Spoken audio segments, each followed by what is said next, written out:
the Western countries are directly responsible for the crippling and disarming of this government because they have to stop doing deals with them. They have to stop enabling them.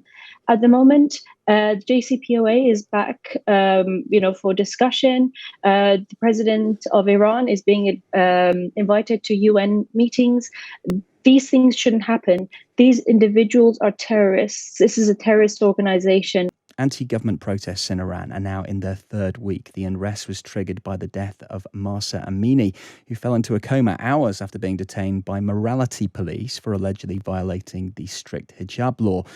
Elika Ashoori is the British-Iranian daughter of Anoosheh Ashoori. He was detained for 5 years in Iran and later released alongside Nazanin Zaghari-Ratcliffe. And I'm pleased to say that Elika joins me now. Good morning, Elika. Good morning. Now, you cut off your hair on live TV yesterday. Why did you feel the need to do that?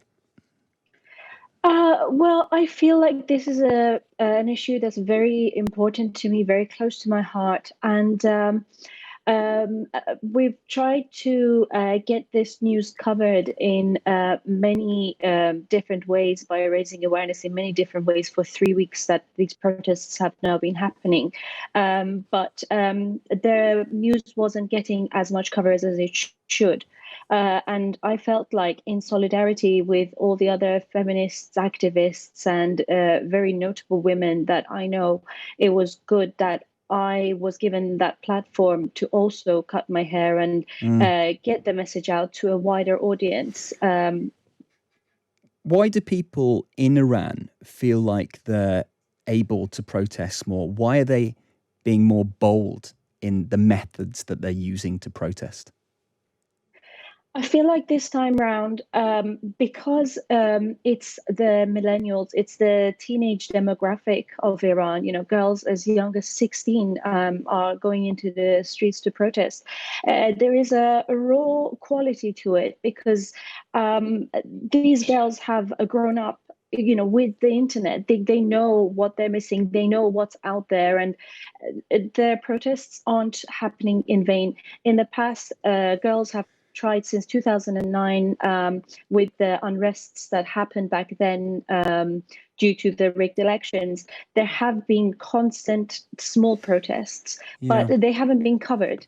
But this time around, with the Iranian diaspora around the world, with people really trying to back it up, this is really gaining momentum. And it's the more the Islamic Republic tries to suppress it this time, the more it escalates it. Iran Human Rights, an organisation based in Norway, says at least 76 protesters have now been killed by the Iranian security forces. Do you worry, Elika, though, about your friends and family in Iran? Absolutely. I mean, I have friends that are messaging me saying that they were in protests and that they had to run away because the police were going to come and hit them or shoot them, and they're just randomly opening fire in the streets. And it's not right. So far, the age demographic that they've killed is between 16 and 22. These are harmless little girls that are being killed. This is a government that's being intimidated by girls, and it's so wrong. And I feel like there needs to be some form of global interference, global solidarity for these girls to know that they are not dying in vain. It feels that this is a milestone when it comes to protest in Iran, when you see girls cutting their hair, taking off their hijabs, and openly protesting in front of government ministers at schools, like that we've seen this week. Do you feel that change, regime change, has never been closer? I do really strongly feel that this time it's different. All the other times I've had my doubts, I've had my reservations because of how quickly things had been squashed. But this time around, it is getting out of the hands of the regime. And I know revolution doesn't happen overnight. Revolution takes months, years, and even with the revolution in 79, it was an overnight thing. There were protests happening for nearly a year before the Shah abdicated. And I feel like this is going to the right direction. This is the first step in crumbling the Islamic Republic, but we need to keep it alive. We need to show these girls that there is hope. Alika, you say it's the first step, but what needs to happen next in Iran for change to occur? I feel like the things that need to happen should come from outside Iran. Um, the Western countries are directly responsible for the crippling and disarming of this government because they have to stop doing deals with them. They have to stop enabling them. At the moment, JCPOA is back, for discussion. The president of Iran is being invited to UN meetings. These things shouldn't happen. These individuals are terrorists. This is a terrorist organization and they should be treated as such. They need to be cut. They need to have their assets frozen. They need to not be given visas to come to the UK or the US. And we have to isolate this government enough that they don't have any ways to get their message out or get their finances grow even stronger.